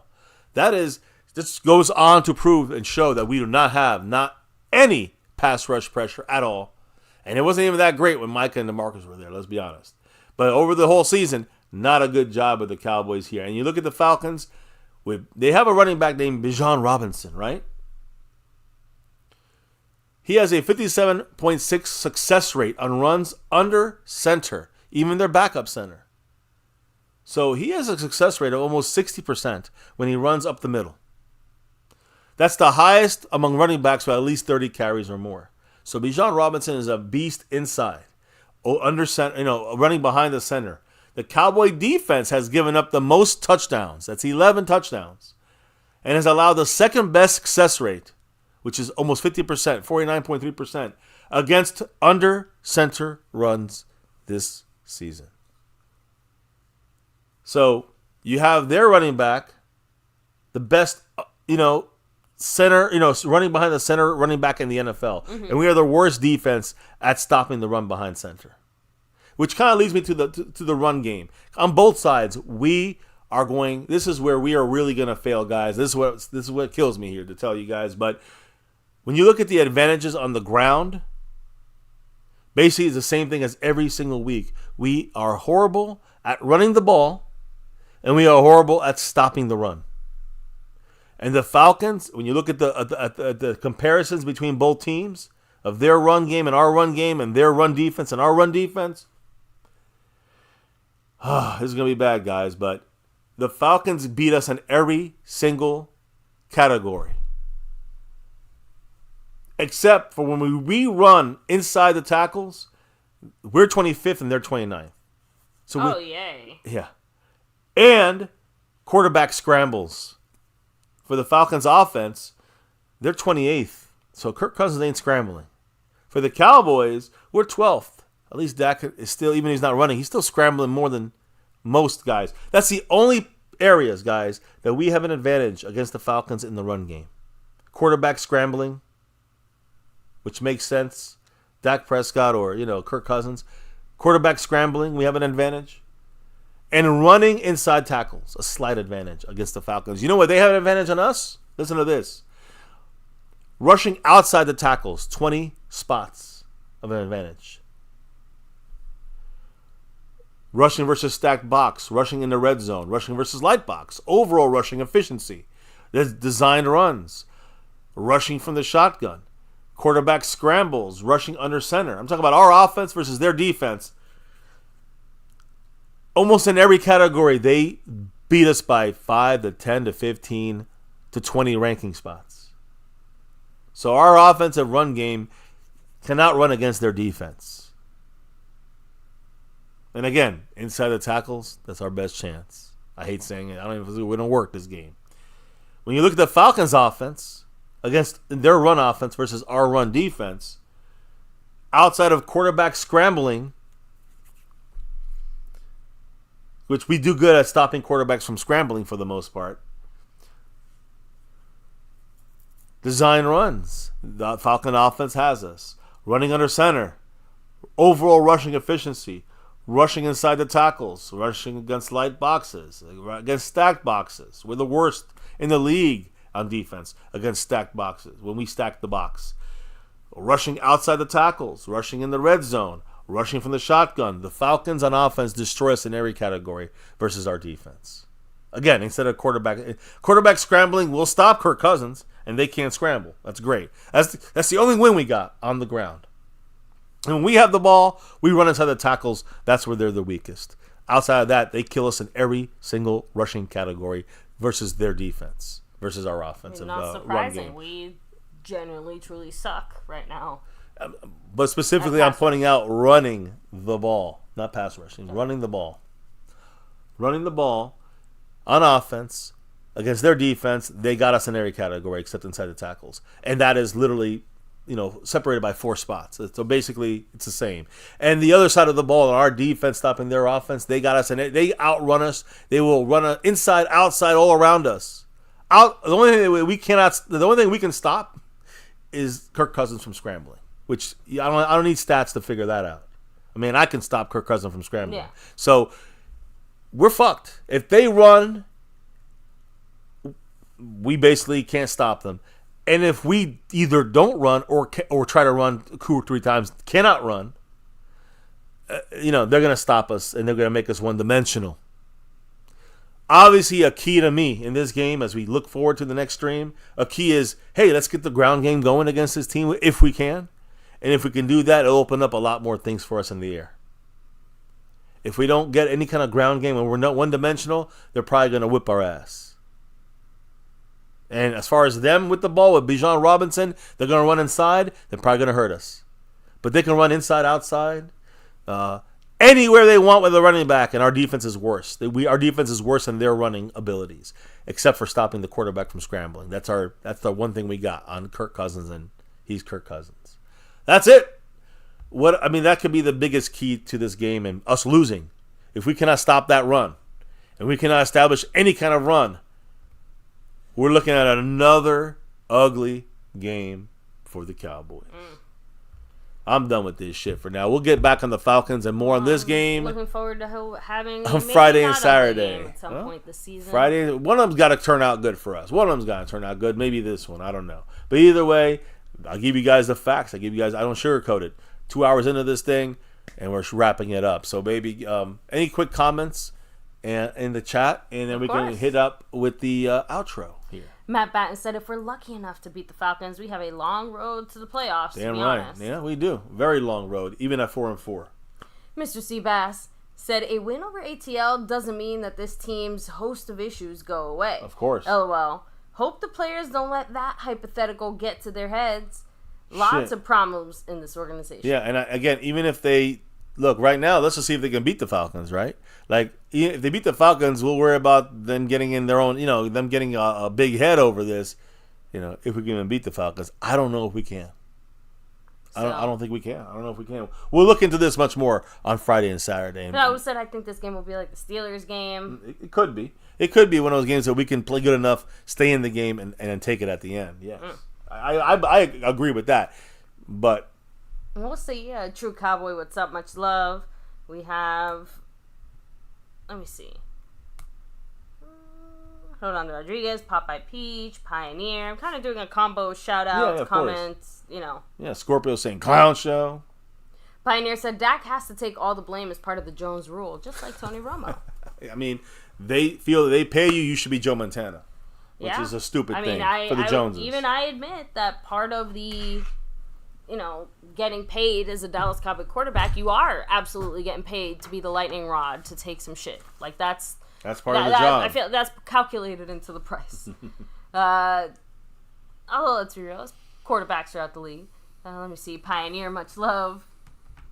We have Rolando Rodriguez in the house. Skeptical fan, always. Always. Skeptical, Seabass. Seabass over everything. 24/7 Cowboy. Yeah, that's as far back as I can go. Brandon J, what's up? Much love. So, to everybody here chilling, hang with us, taking time out of your day or your night to spend it with us. Don't forget to hit like, subscribe, hit that notification bell. You guys can follow us anywhere and everywhere at MyCowboysFamily. And big shout outs, by the way. We haven't done it enough today, but the man John Luna, who opened up today, I think, with the first drop, or second drop, I think, of the day. Big shout outs to John Luna because he is our sponsor of the week. Not one, not two, but 3 straight times, which equals a whole month of October. He's dominated it. So big shout outs to John Luna, our sponsor of the week. And he's also our membership gifting champion. So double shout outs, triple shout outs, 3 in a row, and a fourth one for John Luna for being our champion there as the I guess you could say the king of the gifting board. Mm-hmm. But we also have other kings and queens on the board, like the queen of the Cash App, and that's Pat Pfeiffer. Big shout outs to Pat Pfeiffer, Cash App queen, beating everyone out for the top spot last week. She's holding it down for this week, as King Knight also took over that stream boss literally game day, right, with the biggest drop of the football season so far, the last couple of months on MCF, on My Cowboys Family. Big shout outs to King Knight. 74 points on the stream boss, still in the green, holding on strong. And again, a big shout out to those that dropped the love tonight. There is no leader in the Cash App as of now, so that's how that looks. And there's no leader in the gifting board as of right now. That's how that looks. But there are a couple people on the overall board, and we got a couple ties because John Luna and Jangly Echoes both tied right now for first place on the overall board. Shutouts to both. Actually, no, I'm sorry. Did I make a mistake there? Oh, no, I did. No, I'm right. No, that's it. Yeah, Jangly Echoes and John Luna dropping the love today, tied for first place with 24/7 Cowboy, tied in third place with Lost in Translation podcast, of course, in the membership side of things. So, again, big shout-outs to you guys on all those King levels. Knight 19 bossing that stream around with 74 points. Yeah, said that. Big shout-outs to the band with the biggest football drop of this 2024 NFL season.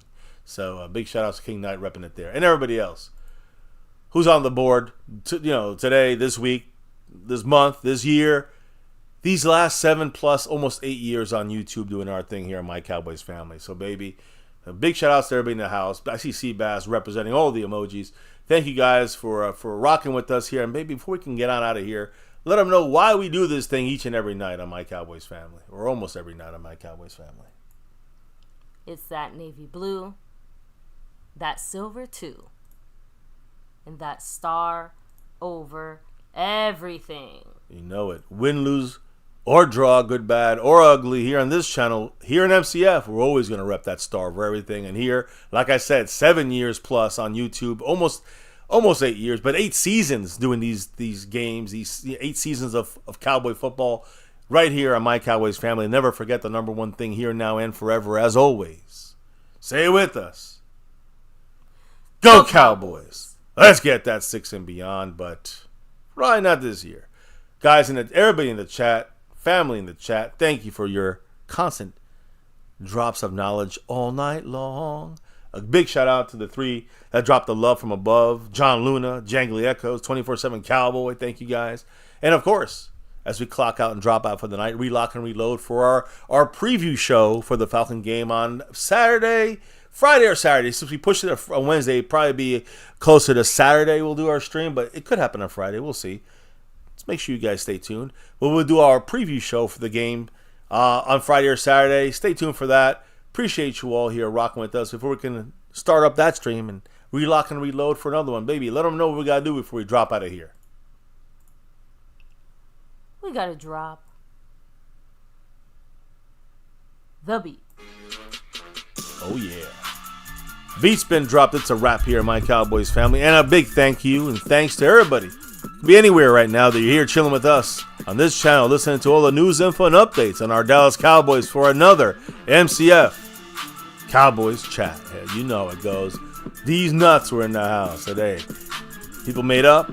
Jerry's, weirdly clapping there because they don't know what's going on. The Falcons are drunk.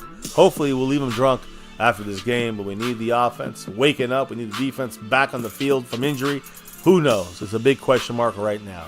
But here on this channel on MCF, never a question mark about which team we support and we love. It's that navy blue, that silver too, and that star for everything. Never ever forget the number one thing right here on My Cowboys Family. Much love to you guys in the house, keeping it going.